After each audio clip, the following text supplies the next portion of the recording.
So you want to know if cancers can be monitored without treatment? Well, this video is all about whether or not cancers can be monitored without treatment. Welcome to Health Drum. I'm Dr. Bert Vorstman, a urological surgeon and former researcher, and this channel is all about routine medical conditions, self-care, and digital health, so you can be informed and in control of your healthcare needs. If this is your first time on the channel and you like to get fact-based healthcare information, hit the subscribe button for me. On the other hand, Health Drum is for educational and informational purposes only and not a substitute for professional medical advice. The links to the disclaimer and the material in this video are in the description below. Okay, so let's get into it and start sorting fact from fiction. So most people associate the cancer word with a life-threatening event and the need for immediate intervention. However, many low-risk cancers do not require any treatment. So what is active surveillance?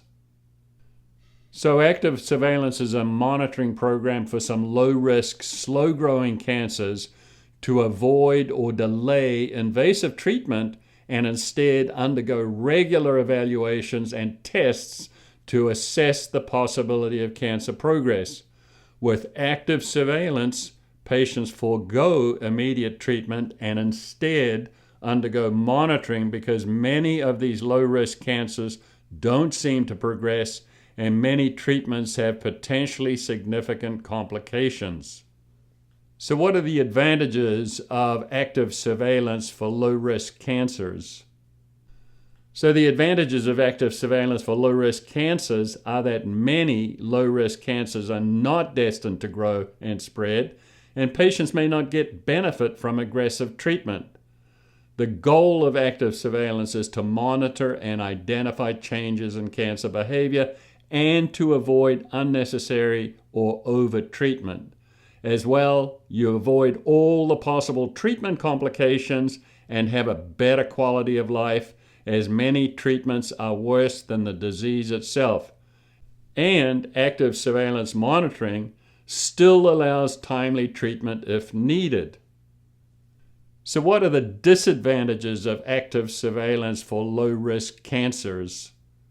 So this table summarizes some of the disadvantages of low-risk cancer monitoring, such as patient anxiety and uncertainty, the need for periodic and possibly invasive testing and/or biopsies, the possibility of false positive and false negative tests, test complications, and underestimating cancer progress.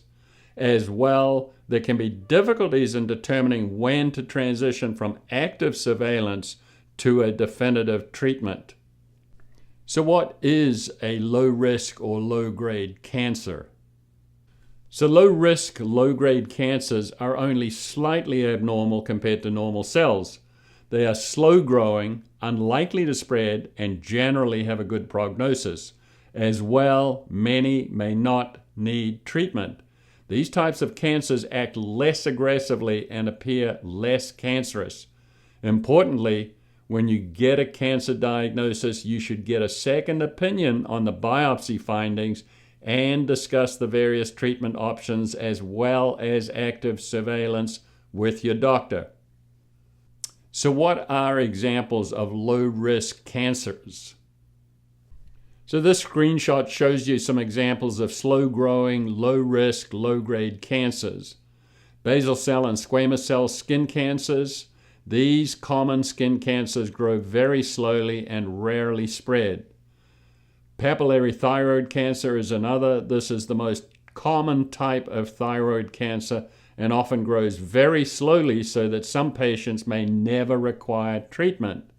In certain cases, active surveillance is the recommended treatment over immediate intervention.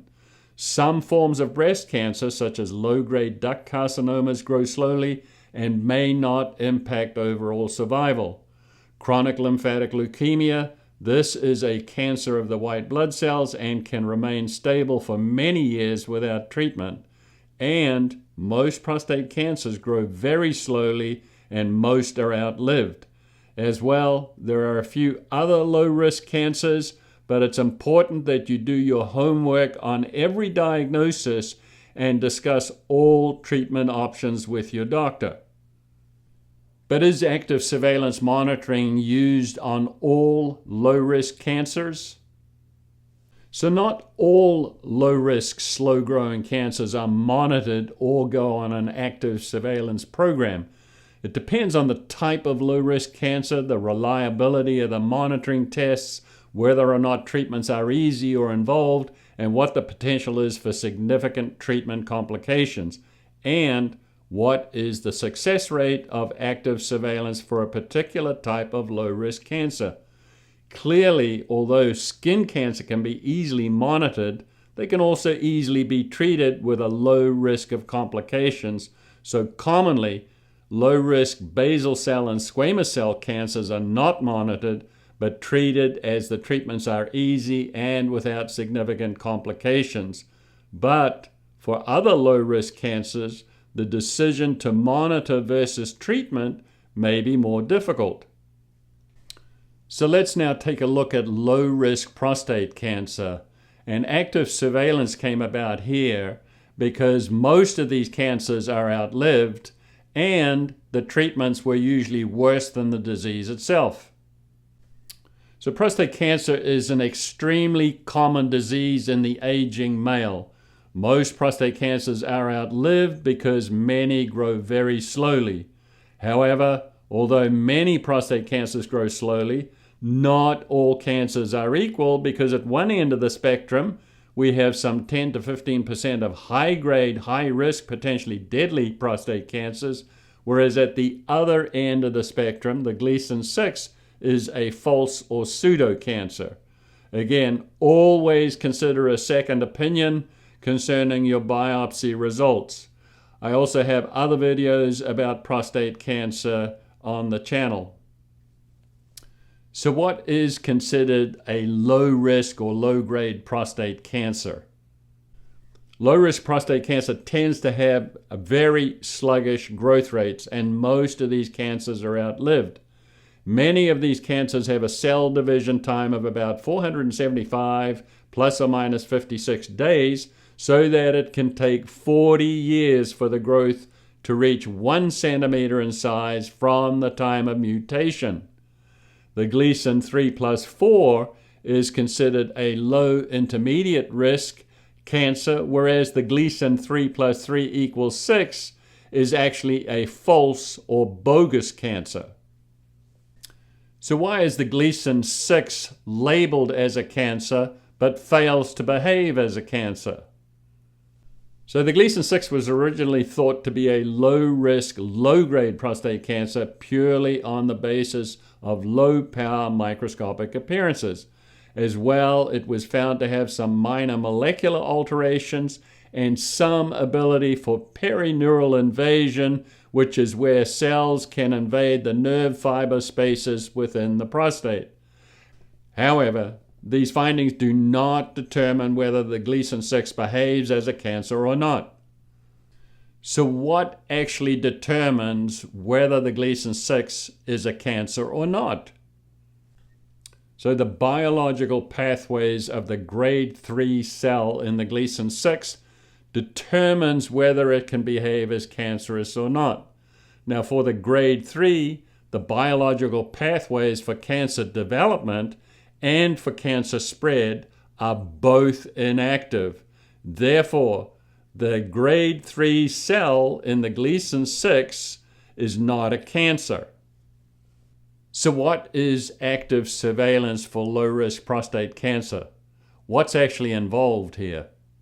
So active surveillance is a monitoring program for low-risk prostate cancer such as the Gleason 3+4, or for some people, the Gleason 3+3 = 6, and using periodic prostate exams, PSA blood tests, periodic MRI imaging, and possibly some periodic prostate needle biopsies. But first, let's look at how prostate cancer actually exists within the prostate. So most prostate cancers are multifocal, that is, with 2 or more lesions, usually of varying size and of varying aggressiveness. As well, the more lesions detected seems to increase the risk for more significant disease at some point in the future. Multiple independent cancers or multifocal disease is likely due to the fact that prostate tissue has been impacted by field effects or field cancerization. This means that the prostate tissue has been triggered by some unknown agent to become cancerous or pre-malignant at some point in the future. Also, active surveillance for low-risk prostate cancer is more about trying to detect new aggressive cancers than the monitoring of existing low-risk cancers, because although low-risk cancers can grow slowly and progress, that's unlikely, and there's no evidence that one grade of cancer can upgrade to another. The concern is much more about the development of new higher grade cancers during active surveillance. So how reliable is active surveillance for low-risk multifocal prostate cancer?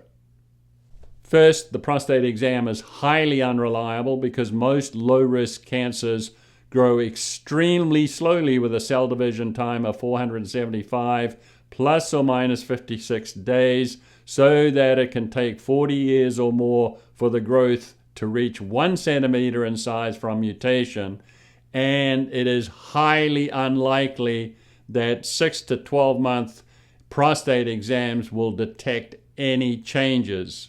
Second, the PSA has a false positive rate of 78%, and some high-risk, high-grade prostate cancers produce little or no PSA and may go undetected.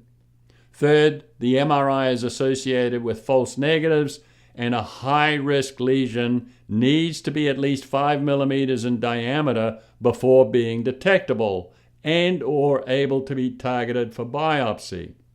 On the other hand, some high-risk cancers may have already spread before reaching a 5 millimeter in size. Fourth, the unscientific random prostate needle biopsy is associated with huge sampling errors, as only a tiny amount of tissue is sampled in a 12-core biopsy. 12 cores represents a sampling of just 0.1% of the prostate.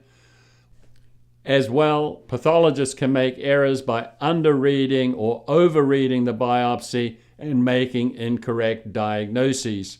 Finally, there's no evidence that active surveillance for low-risk prostate cancer saves significant numbers of lives. So if the active surveillance of low-risk cancer detects progression or upgrading of disease, are the treatments for prostate cancer curative? So let's take a good hard look at this screenshot. Do any current treatments for localized prostate cancer save significant numbers of lives? At 12 years, urologists concluded that surgery failed to save significant numbers of lives. At 15 years, another study showed that no treatment had similar survival rates to those who had radiation or to those that had surgery. On the other hand, the folks that had no treatments had none of the complications commonly associated with those being treated. In other words, there is no irrefutable or reproducible evidence that the current prostate cancer treatment options save significant numbers of lives. Okay, let's circle back to active surveillance for low-risk prostate cancer and try to determine their limitations. So active surveillance came about for low-risk prostate cancer because of the realization that the treatments were generally worse than the disease, and most of these cancers were outlived. There are some limitations for the monitoring of active surveillance of low-risk prostate cancer, and the main concern is what changes mean that surveillance should stop and treatment begin. Also, those who have more multifocal disease tend to be at greater risk for progression and more significant disease in the future, so these patients need closer following. Another issue is the fact that some high-risk prostate cancers produce little to no PSA, so they will not be detected on monitoring. As well, some high-risk prostate cancers can be missed on MRI, and some can be already metastatic before being big enough to be detected on MRI. However, most of those being monitored for low-risk prostate cancer will not need treatment, as the risk of progression is unlikely. More concerning, however, there is no irrefutable and reproducible evidence that active surveillance for low-risk prostate cancer saves significant numbers of lives. So let's recap. In this video, can cancers be monitored without treatment? You learned that active surveillance came about because many treatments were worse than the disease itself. Many cancers do not progress and are outlived. And unfortunately, there is no evidence that active surveillance saves significant numbers of lives. To learn more about routine medical conditions, self-care, and digital health, check out these other videos.